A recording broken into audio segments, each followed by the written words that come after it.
ಧರ್ಮಸ್ಥಳ ಹೆಣಊತ ಪ್ರಕರಣ ಸಮಾಧಿ ರಹಸ್ಯ ಕ್ಷಣ ಕ್ಷಣಕ್ಕೂ ರೋಚಕ ತಿರುವನ್ನ ಪಡೆದುಕೊಳ್ಳುತ್ತಾ ಇದೆ.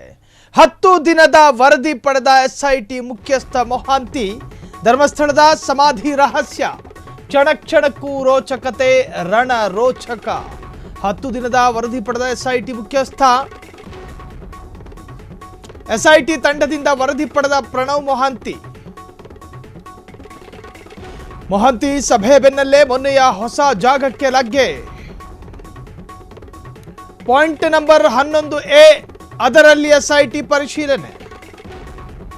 ಇಂದು ಕೊನೆ ಪಾಯಿಂಟ್ನಲ್ಲಿ ಶುರುವಾಗಿಲ್ಲ ಶೋಧ. ಕುತೂಹಲ ಕೆರಳಿಸಿದೆ ಎಸ್ಐಟಿ ತಂಡದ ನಡೆ.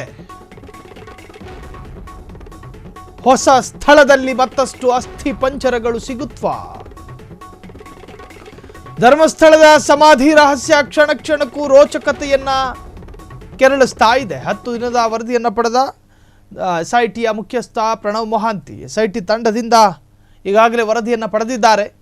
ಮೊಹಾಂತಿ ಇವತ್ತು ಸಭೆ ಮಾಡಿದರು. ಸಭೆಯ ಬೆನ್ನಲ್ಲೇ ಮೊನ್ನೆಯ ಹೊಸ ಜಾಗಕ್ಕೆ ಲಗ್ಗೆಯನ್ನು ಇಟ್ಟಿರುವಂತಹದ್ದು ಪಾಯಿಂಟ್ ನಂಬರ್ 11ರಲ್ಲಿ. ಇದು ಹಳೆಯ ಪಾಯಿಂಟ್. ಇದು ಅಂದರೆ ನಿನ್ನೆ 10, 11, 12 ಸಮಾಧಿ ಅಗೆತ ಕಾರ್ಯಾಚರಣೆ ನಡೆದಿತ್ತು. ಸೊ ಇವತ್ತು ಲೆಕ್ಕದ ಪ್ರಕಾರ ಎಲ್ಲವೂ ಅಂದುಕೊಂಡಂತೆ ಆಗಿದ್ದರೆ 13ನೇ ಪಾಯಿಂಟನ್ನು ಪರಿಶೀಲನೆ ಮಾಡಬೇಕಾಗಿತ್ತು, ಸಮಾಧಿಯನ್ನು ಅಗೆಯಬೇಕಾಗಿತ್ತು. ಆದರೆ ಇವತ್ತು ಪ್ರಾರಂಭ ಆಗಬೇಕು. ಆದರೆ 11ನೆಯ ಸಮಾಧಿಯತ್ತನೇ ಹೋಗಿದ್ರು. ಅದನ್ನು ಒಂದು ಸ್ವಲ್ಪ ಪರಿಶೀಲನೆಯನ್ನು ಮಾಡಿದ್ರು. ಇಂದು ಕೊನೆಯ ಪಾಯಿಂಟ್ನಲ್ಲಿ ಶುರುವಾಗಿಲ್ಲ ಇನ್ನೂ ಶೋಧ. ಕುತೂಹಲ ಕೆರಳಿಸಿದ ಎಸ್ಐಟಿ ತಂಡದ ನಡೆ. ಹೊಸ ಸ್ಥಳದಲ್ಲಿ ಮತ್ತಷ್ಟು ಅಸ್ಥಿ ಪಂಜರಗಳು ಸಿಗುತ್ತವೆ. ಹಾಗಾದರೆ ಹೆಣಊತ ಪ್ರಕರಣ ಕರ್ನಾಟಕದ ಚರಿತ್ರೆಯಲ್ಲಿ, ಕರ್ನಾಟಕದ ಇತಿಹಾಸದಲ್ಲಿ ಅತಿ ದೊಡ್ಡ ಮ್ಯಾಸಿವ್ ಪ್ರಕರಣ, ಅರ್ಥಾತ್ ಅತಿ ದೊಡ್ಡ ಪ್ರಕರಣ, ಅತಿ ಸೂಕ್ಷ್ಮ ಪ್ರಕರಣ ಮತ್ತು 10 ಆರೋಪಗಳು, 100 ಅಭಿಪ್ರಾಯಗಳು, ಲಕ್ಷಾಂತರ ಕಾಮೆಂಟ್ಗಳು ವ್ಯಕ್ತವಾದಂತಹ ಒಂದು ಮ್ಯಾಸಿವ್ ಪ್ರಕರಣ. ಹಾಗಾಗಿ ತ್ವರಿತಗತಿಯಲ್ಲಿ ತನಿಖೆಯಾಗಬೇಕು ಅಂತ ಜನಾಗ್ರಹ ಇತ್ತು.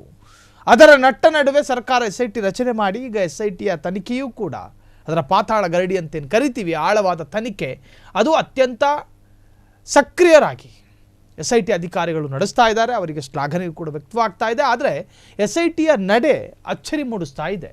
13 ಪಾಯಿಂಟ್ ನಂಬರ್ 13 ಒಂದು ಕ್ಲೈಮ್ಯಾಕ್ಸ್ ಕೊಡಬೇಕಾಗಿತ್ತು. ಇದು ಕ್ಲೈಮ್ಯಾಕ್ಸ್ ಹಂತಕ್ಕೆ ಬರಬೇಕಾಗಿತ್ತು ತನಿಖೆ. ಆದರೆ ಅವರು ಮತ್ತೆ ಅಗೆದ ಸ್ಥಳಕ್ಕೆ ಹೋಗಿದ್ದಾರೆ. 11 ಪಾಯಿಂಟ್ ನಂಬರ್ 11 ಅಲ್ಲೇನಾದರೂ ವಿಶೇಷವಾದಂಥ ಸಾಕ್ಷ್ಯಗಳು ಸಿಗುತ್ತೆ ಎನ್ನುವಂಥ ಗುಮಾನಿ ಸಿಕ್ಕಿರ್ಬೋದು ಎಸ್ಐಟಿ ಅಧಿಕಾರಿಗಳು. ಅದರಂತೆ ಈಗ ಮತ್ತೆ ಪಾಯಿಂಟ್ ನಂಬರ್ 11ರಲ್ಲೂ ಕೂಡ ಪರಿಶೀಲನೆಯನ್ನು ಮಾಡ್ತಾ ಇದ್ದಾರೆ ಎಂದು ಹೇಳಲಾಗ್ತಾ ಇದೆ. ಹಾಗಾದರೆ ಈ ಮ್ಯಾಸಿವ್ ಧರ್ಮಸ್ಥಳ ಹೆಣಊತ ಪ್ರಕರಣ ಮತ್ತಷ್ಟು ಟ್ವಿಸ್ಟನ್ನು ಪಡೆದುಕೊಳ್ಳುತ್ತಾ? ನಿಜಕ್ಕೂ ಕೂಡ ಅಲ್ಲಿ ಏನಾಗ್ತಾ ಇದೆ? ಎಸ್ಐಟಿ ಅಧಿಕಾರಿಗಳು ಅತ್ಯಂತ ಸೂಕ್ಷ್ಮವಾಗಿ ಪ್ರಕರಣವನ್ನು ಗಂಭೀರವಾಗಿ ಪರಿಗಣಿಸಿಕೊಂಡು ಎಸ್ಐಟಿ ಅಧಿಕಾರಿಗಳು ತೀವ್ರ ಶೋಧವನ್ನು ಮುಂದುವರಿಸಿದ್ದಾರೆ. ಇನ್ನು ಸುಜಾತಾ ಭಟ್ ವಕೀಲರ ಸ್ಫೋಟಕ ಆರೋಪವೊಂದು ಕೇಳಿಬಂದಿದೆ. ಜಿಪಿಆರ್ ಯಂತ್ರಗಳ ಬಳಕೆಗೆ ಎಸ್ಐಟಿ ಹಿಂದೇಟು ಯಾಕೆ ಹಾಕ್ತಾ ಇದೆ? ಸುಜಾತಾ ಭಟ್ ವಕೀಲರ ಸ್ಫೋಟಕ ಆರೋಪ ಇದೆ. ಜಿಪಿಆರ್ ಅಳವಡಿಸೋದಕ್ಕೆ ಎಸ್ಐಟಿ ಅಧಿಕಾರಿಗಳು ಹಿಂದೇಟು ಯಾಕೆ ಹಾಕುತ್ತಿದ್ದಾರೆ ಅನ್ನೋ ಪ್ರಶ್ನೆ. ಜಿಪಿಆರ್ ಯಂತ್ರಗಳ ಕೃತಕ ಅಭಾವ ಸೃಷ್ಟಿಸಲಾಗಿದೆ ಅನ್ನೋ ಆರೋಪ. ಈ ಯಂತ್ರ ಒದಗಿಸುವ ಖಾಸಗಿ ಕಂಪನಿಗಳ ಮೇಲೆ ಒತ್ತಡದ ಜೊತೆಗೆ ಬೆದರಿಕೆ ಕೂಡ ಹಾಕಿದ್ದಾರೆ ಎಂದು ಆರೋಪ. ಬೇಕಂತಲೇ ಶೋಧ ಕಾರ್ಯದಲ್ಲಿ ಜಿಪಿಆರ್ ಬಳಸ್ತಾ ಇಲ್ಲ. ಭೂಮಿ ಅಡಿಯಲ್ಲಿ ಮೂಳೆ ಮಾಂಸಗಳಿದ್ರೆ ಆ ಜಿಪಿಆರ್ ಸೂಚನೆ ಕೊಡುತ್ತೆ. ಈ ಎಲ್ಲ ಸೂಕ್ಷ್ಮ ವಿಚಾರಗಳ ಬಗ್ಗೆಯೂ ಮಾಹಿತಿ ಪಡೆದ ಮೊಹಾಂತಿ ಸುಜಾತಾ ಭಟ್ ಪರ ವಕೀಲರ ಸ್ಫೋಟಕ ಆರೋಪ ಇದೆ. ಜಿಪಿಆರ್ ಯಂತ್ರಗಳ ಬಳಕೆಗೆ ಎಸ್ಐಟಿ ಹಿಂದೇಟು, ಅಭಾವವನ್ನು ಸೃಷ್ಟಿಸಲಾಗ್ತಾ ಇದೆ. ಜಿಪಿಆರ್ ಯಂತ್ರಗಳ ಕೃತಕ ಅಭಾವ. ಖಾಸಗಿ ಕಂಪನಿಗಳು ನಾಯಿ ಕೊಡೆಯಂತೆ ಸೃಷ್ಟಿ ಮಾಡ್ತವೆ ಈ ಜಿಪಿಆರ್ಗಳನ್ನು. ಜಿಪಿಆರ್ ಅಂದ್ರೇನು? ಅಯಸ್ಕಾಂತೀಯ ಲೇಸರ್ಗಳನ್ನು ಭೂಮಿಯ ಅಡಿಗೆ ಬಿಟ್ಟು ನೋಡಿ. ನಿಮಗೊಂದು ನಾವು ಫೋಟೋವನ್ನು ಕೂಡ ತೋರಿಸ್ತಾ ಇದ್ದೀವಿ, ಸಾಂದರ್ಭಿಕ ಚಿತ್ರ. ಭೂಮಿಯ ಅಡಿಗೆ ಅದರ ಅಯಸ್ಕಾಂತೀಯ ಕಿರಣವನ್ನು ಬಿಟ್ಟಾಗ ಮಣ್ಣನ್ನು ಹೊರತುಪಡಿಸಿ ಏನಾದರೂ ಎಲುಬುಗಳು, ಮನುಷ್ಯನ ಮೂಳೆ, ಮಣ್ಣನ್ನು ಹೊರತುಪಡಿಸಿ ಇನ್ಯಾವುದೇ ವಸ್ತು ಅಲ್ಲಿ ಕೆಳಗಿದ್ರೆ ಮನುಷ್ಯನಿಗೆ ಸಂಬಂಧಪಟ್ಟಂಥ ಅಂಗಾಂಗ ಅದು ಸ್ಕ್ಯಾನ್ ಮಾಡುತ್ತೆ. ಸ್ಕ್ಯಾನ್ ಮುಖಾಂತರವಾಗಿ ಸುಳಿವನ್ನು ಕೊಡುತ್ತೆ. ಈ ವಿಚಾರದಲ್ಲಿ ಅಸ್ಥಿಪಂಜರವನ್ನು ಪತ್ತೆ ಹಚ್ಚೋದಕ್ಕಿರ್ತಕ್ಕಂತಹ ಸರಳ ಸೂತ್ರಗಳ ಪೈಕಿ ಪ್ರಮುಖವಾಗಿದ್ದು GPR. ಅಸಹಜ ಸಾವಿನ ಪ್ರಕರಣಗಳಿರ್ತಾವೆ ನೋಡಿ, ಆ ಕೇಸ್ಗಳನ್ನು ಭೇದಿಸೋದಕ್ಕೆ ಹೆಚ್ಚಾಗಿ ಬಳಸುವಂತಹದ್ದು GPRಗಳನ್ನು.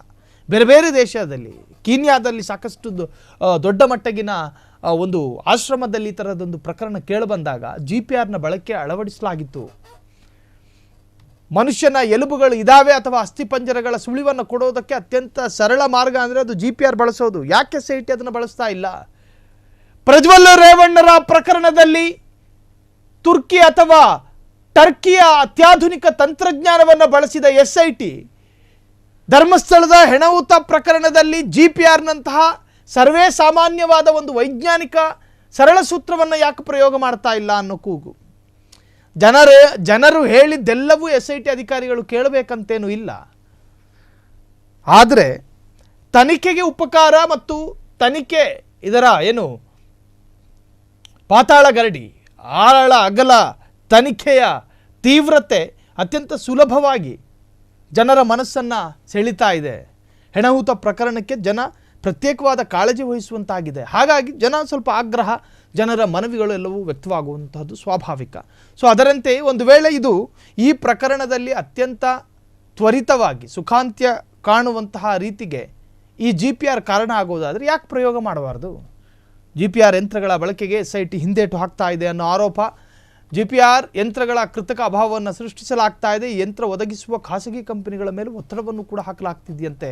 ನೀವೇನು ಪ್ರೊವೈಡ್ ಮಾಡೋದಕ್ಕೆ ಹೋಗಬೇಡಿ ಅಂತ ಒತ್ತಡದ ಜೊತೆಗೆ ಬೆದರಿಕೆ ಕೂಡ ಹಾಕಿದ್ದಾರೆ ಎಂದು ಆರೋಪವೂ ಇದೆ. ಬೇಕಂತಲೇ ಶೋಧ ಕಾರ್ಯದಲ್ಲಿ GPR ಬಳಸ್ತಾ ಇಲ್ಲ ಅನ್ನೋ ಗಂಭೀರ ಆರೋಪ ಮಾಡಿದ ವಕೀಲ ಮಂಜುನಾಥ್ ಯಾರು ಅಂತ ಹೇಳಿದ್ರೆ ಸುಜಾತಾ ಭಟ್ ಪರ ವಕೀಲರು. ಸುಜಾತಾ ಭಟ್ ಯಾರು ಅಂತ ಕೇಳಿದ್ರೆ 2003ರಲ್ಲಿ ಧರ್ಮಸ್ಥಳದಿಂದ ವೈದ್ಯಕೀಯ ಶಿಕ್ಷಣಕ್ಕೋಸ್ಕರ ಮನೆ ಬಿಟ್ಟಿದ್ದ ಅನನ್ಯ ಭಟ್ ಅವರ ತಾಯಿ ಸುಜಾತಾ ಭಟ್.